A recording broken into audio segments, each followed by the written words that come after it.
नमस्कार दोस्तों, कैसे हैं आप सब। उम्मीद है आप सब दोस्त अच्छे होंगे। आज के इस वीडियो में हम शुरुआत करने वाले हैं, कुछ बेसिक चीज़ों के बारे में देखने वाले हैं। दोस्तों आज हम सरकारी नौकरी के काले सच के बारे में देखने वाले हैं कि किस तरीके से इसने युवा आबादी को बर्बाद करके रख दिया है। दोस्तों आज हर एक व्यक्ति जो है सरकारी नौकरी की तैयारी करना चाहता है, अच्छा नाम पैसा और सब कुछ कमाना चाहता है, लेकिन दोस्तों एक सरकारी नौकरी मिलना एक बहुत बड़ी चुनौती हो गई है। आज व्यक्ति कम से कम 3 से 4 साल जो है अपनी मिनिमम टाइम पीरियड की बात कर रहा हूँ, इतने साल जो है सरकारी के एग्ज़ाम की तैयारी करता है। सरकारी के एग्ज़ाम की तैयारी करने के बाद में उसको बहुत महंगी रकम भी कोचिंगों में देना होता है। इन कोचिंगों में देने के कारण जो है उसके एक फैमिली बैकग्राउंड भी होता है, जिससे वो इन सारी चीज़ों को नहीं देख पाता। नो डाउट जो है सोशल मीडिया के ज़माने में आज उसके पास में ऑनलाइन इतना कंटेंट है कि वो अपने घर बैठे तैयारी कर सकता है, लेकिन एक सही गाइडेंस के लिए वो कोचिंग भी जाता है। वहाँ पर कोचिंग जाने के बाद वो देखता है कि यार इतने सारे स्टूडेंट तैयारी कर रहे हैं तो मेरा नंबर कब आएगा। ये सब के मन में एक क्वेश्चंस आता है।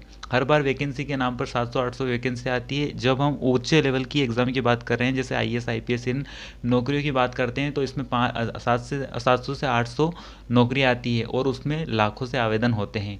उसमें से बहुत सारे लोग जो हैं एग्ज़ाम देने नहीं आते, लेकिन उनमें से ऐसे स्टूडेंट्स होते हैं जो सीरियस होते हैं। 700 से वो नंबर तो ज़्यादा ही होता होगा।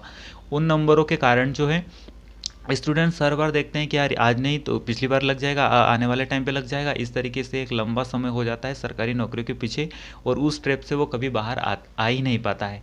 और इसी तरीके से जब घोटाले होते हैं, जैसे सरकारी नौकरी में बहुत सारे घोटाले होते हैं, उनको सुनता है तो उसकी हवा जो है टाइट हो जाती है, क्योंकि इन चीज़ों से जो उसके बारे में जो सोचता है कि यार ये हो क्या रहा है। जैसे कि मैं मध्य प्रदेश के निवासी हूँ। मैं मध्य प्रदेश में मेरे ऑब्जर्व मैंने किया है कि दोस्तों जब मैं एग्ज़ाम की तैयारी कर रहा था 2019 में मैंने स्टार्ट किया था। मैंने जो है सबसे पहले एमपीपीएससी एग्ज़ाम की शुरुआत करी थी। यहाँ पर एमपीपीएससी एग्ज़ाम की ये हालत है दोस्तों कि यहाँ पर एग्ज़ाम ही टाइम से नहीं हो रही है। 2019 का जो मेंस अभी हुआ है, इंटरव्यू अभी हुआ है, और आज क्या चल रहा है, 2023 भी ख़त्म होने वाला है, 24 आने वाला है। तो ये इस एग्ज़ाम की जो है यहाँ पर ऐसी हालत हो चुकी है। मध्य प्रदेश हुआ या फिर जो है हरियाणा है या बिहार है, इन राज्यों में जो है मध्य कभी भी जो भर्ती है उसमें कुछ ना कुछ घोटाले जो है होते रहते हैं। मध्य प्रदेश की अगर मैं बात करूं तो मध्य प्रदेश में जो है सबसे पहले 2013 में व्यापम घोटाला आप सभी ने देखा होगा। उसमें 100 से ज़्यादा लोगों के पास में जो है 100 से ज़्यादा लोग जो उसके दोषी पाए गए थे और उनको गिरफ्तार किया गया था।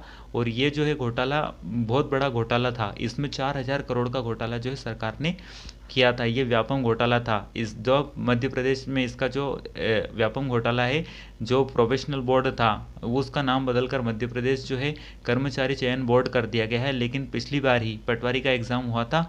उस पटवारी एग्ज़ाम में दो टॉप 10 में से 7 जो लोग थे वो जो है एक ही कॉलेज से आए थे, एनआरआई कॉलेज ग्वालियर। आप सभी को पता होगा अच्छे से, उसी कॉलेज से वो सारे स्टूडेंट्स निकले थे। और जब टॉपर से पूछा गया, पटवारी की टॉपर से पूछा गया कि मध्य प्रदेश की राजधानी क्या है, तो उसने दिल्ली बताया। समझ रहे हैं दोस्तों, इस तरीके से जो है बच्चे निकलते हैं। इस तरीके से जो है इसमें फर्जीवाड़े होते रहते हैं। और स्टूडेंट जो एक सीरियस स्टूडेंट है यार, नो डाउट उसको बहुत दिक्कतें होती होगी, क्योंकि वो खूब मेहनत करके पढ़ता है, दिन रात एक कर देता है और बहुत सारी चीज़ों के बारे में अच्छे से पढ़ता है। दिन अपने जो है अपना कोई उसका लक्ष्य केवल एक ही होता है। लेकिन जब वो इस तरीके से जो घोटाले सुनता है तो उसका कहीं ना कहीं उसका जो मोटिवेशन है, कहीं ना कहीं उसकी जो मेहनत करने की लगन है, उसमें कमी आने लगती है।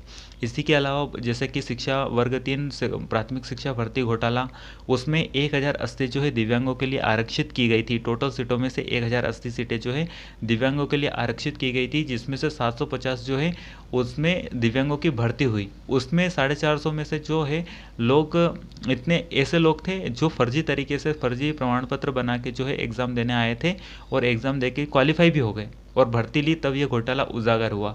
तो आप देख रहे हैं किस तरीके से जो राजनीतिज्ञ हैं इनके ही घोटाले होते हैं। पटवारी भर्ती परीक्षा में जहां एग्ज़ाम सेंटर था वो भी किसी नेता का ही था। आप सर्च कर सकते हैं किस नेता का था, नाम नहीं लेना चाहूँगा मैं। इस तरीके से इन नेताओं के कारण ही जो है भारत की शिक्षा व्यवस्था बहुत हालत खस्ता हो गई है दोस्तों। राजनीतिज्ञ वे लोग होते हैं जिन्हें ठीक से पढ़ना भी नहीं आता है। संसद की बात करें या विधानसभा में बात करें, ऐसे बहुत सारे पढ़े लिखे लीडर्स कम होंगे, लेकिन अनपढ़ लोगों का बहुत दबदबा है। इन लोगों ने भारत की शिक्षा व्यवस्था को बर्बाद करके रख दिया है। भारत की जो शिक्षा व्यवस्था है उसमें इन लोगों के कुछ मतलब इनको कुछ आइडिया नहीं है कि किस तरीके से हम भर्ती कर सकते हैं। सालों साल भर्ती अटकी पड़ी रहती है। अभी हम देखें तो अभी जो है असिस्टेंट प्रोफेसर की भर्ती आ रही है, उन असिस्टेंट प्रोफेसर की भर्तियों को अभी भर्ती होने वाली थी, अक्टूबर नवंबर में भर्ती होने वाली थी, उसको खसका कर 6 महीने आगे कर दिया है। चुनाव का एक बहुत बड़ा प्रपंच है हमारे देश में, जब भी चुनाव आता है उसके 5 से 6 महीने पहले वैकेंसी आने लग जाती है। तो ये किस तरीके का लोकतंत्र है, यहाँ पर इन्होंने एग्जाम्पल सेट कर रखा है। लोगों के पास में सरकारी नौकरियाँ ही नहीं हो रही है और वो मतलब खूब मन लगाकर मेहनत करते हैं, लेकिन उनको तैयारी के कारण उनको जो है नौकरियाँ ही नहीं मिल पा रही है। और ये राजनीतिक जो है अनपढ़ राजनीतिज्ञ रहते हैं, इनको किसी प्रकार से कोई इनको लेना देना नहीं होता, बस फर्जी तरीके से चीज़ों को करते हैं और हो जाते हैं भैया। चुनाव की वोट की जो ताकत है, उस चुनाव की वोट की ताकत आपको पहचाननी होगी दोस्तों, क्योंकि आपने भी जवान मूवी देखी होगी, उसमें यही बताया है कि किस तरीके से जो है एक अनपढ़ राजनेता जो है वो किस तरीके से देश पे शासन करता है। तो ये जो है सारी चीज़ें हमें अच्छे से समझनी पड़ेगी और इन सब चीज़ों को ही हमें अच्छे से लेना पड़ेगा। और अगर हम देखें तो ये जो भर्ती परीक्षा है, इसमें राजनीतिकों का तो बहुत योगदान है, साथ में हमारा भी बहुत बड़ा योगदान है। हम चीज़ों को लेकर हम 3 से 4 साल दबा के तैयारी करते हैं, अगर हमारा नहीं हो रहा है तो हमें दूसरी लाइन चुननी चाहिए दोस्तों, क्योंकि आज की जो इंडस्ट्री है वो एक 21वीं शताब्दी की इंडस्ट्री है। सरकारी नौकरी से ज़्यादा जो है प्राइवेट नौकरी में भी अच्छा खासा अर्न कर सकते हैं। मैं सरकारी नौकरी में किसी प्रकार से कोई मतलब उसका ये नहीं कर रहा हूँ कि सरकारी नौकरी की तैयारी आपको नहीं करना चाहिए। आप बिल्कुल सरकारी नौकरी की तैयारी करना चाहिए। जो व्यक्ति सरकारी नौकरी की तैयारी करेगा वो तो करेगा, भले ये वीडियो या कोई सा वीडियो हो जाए, लेकिन दोस्तों आपको अपने फ्यूचर को भी लेके चलना है। आपको अपने हिसाब से भी अपने जीवन स्टाइल को भी आपको एंजॉय करना है। ऐसे नहीं आप केवल हमेशा ही पढ़ते रहें, एक जीवन में सेटल भी हो सकते हैं। जितनी जल्दी आप सेटल होंगे उतने आपके चांस बढ़ेंगे कि आप लाइफ में कुछ बड़ा अचीवमेंट कर पाएँ।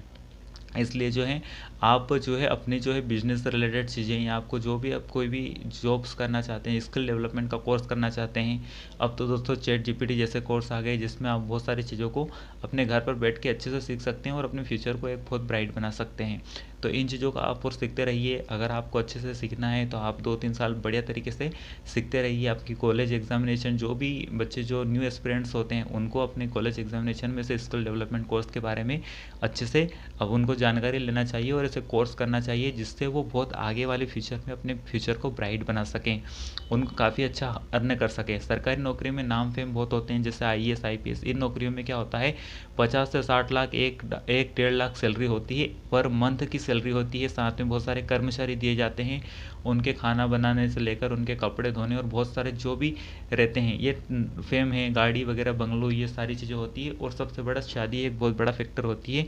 अगर आपके पास सरकारी नौकरी होती है तो आपकी शादी बहुत बढ़िया लड़की से होती है। तो ये सारी चीज़ें भी इसमें यहाँ पर इंक्लूड होती है। लेकिन प्राइवेट नौकरी के भी अपने कुछ फ़ायदे होते हैं दोस्तों, प्रोज और कॉन्स हर चीज़ों में मिलता है। लेकिन सरकारी नौकरी इतनी ज़्यादा नहीं हो सकती। जैसे भारत की पॉपुलेशन में 70% जो है 50% युवा आबादी है। भारत में युवाओं का देश बोला जाता है, यहाँ पर युवा ज़्यादा होते हैं और युवा में क्या होता है, जोश ज़्यादा होता है। उसकी जवानी में वो सारी चीज़ों में सरकारी नौकरी में लगा देता है और अब जब बाद में देखता है 5 साल बाद तो उसके पास कुछ नहीं बचता। पोस्ट ग्रेजुएशन और पोस्ट ग्रेजुएशन वो समय होता है, इन 5 सालों में व्यक्ति अपने आप को निखारता है। जितना ज़्यादा मेहनत करता है उतना ज़्यादा जीवन में आगे जाता है और ये 5-6 साल वो जो है सरकारी नौकरी की तैयारी करने में ही निकाल देता है, जिससे उसे आने वाले फ्यूचर में काफ़ी दिक्कतों का सामना करना पड़ता है।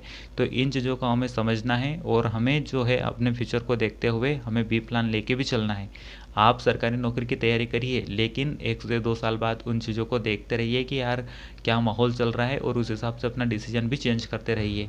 क्योंकि आने वाले समय में जो है एंटरप्रेन्योर का ज़माना है, आने वाले समय में जो है बिजनेस का ज़माना है। उसमें आप चीज़ों को किसी भी फील्ड में अगर आपके पास स्किल्स हैं, आपके पास में अगर बढ़िया तरीके से स्किल है, या तो कंप्यूटर आप चला सकते हैं, या फिर कोई स्किल वीडियो एडिटिंग कर सकते हैं, या फिर और कोई सी भी आपके कुकिंग में इंटरेस्टेड हैं। ज़रूरी नहीं है आप हाई प्रोफाइल बिजनेस करें, लेकिन ऐसे बिजनेस करके भी आप बहुत अच्छा अर्न कर सकते हैं और अपने साथ में बढ़िया तरीके से रह सकते हैं। फैमिली वगैरह को भी आप अच्छे से सपोर्ट कर सकते हैं। तो ये सारी चीज़ें जो है इस वीडियो में यही मकसद था कि आप बिल्कुल सरकारी जो है नौकरी का वो जो जाल है, वो ट्रैप है, उसमें बिल्कुल ना फंसें। अगर आप तैयारी कर रहे हैं तो आप तो करें, लेकिन चीज़ों को ध्यान रखें, बहुत अंडरस्टैंडिंग तरीके से अपने समझ को विकसित करें। अपने जो दिमाग है उसको खुले तौर से समझ के रखिए कि यार मुझे नौकरी तो मिल जाएगी, लेकिन मेरा कितना बड़ा जो है टाइम पीरियड चला जाएगा। अगर मुझे नहीं मिला तो 2-3 साल प्रैक्टिस करिए, और अगर नहीं होता है तो कुछ चीज़ों को सीखिए।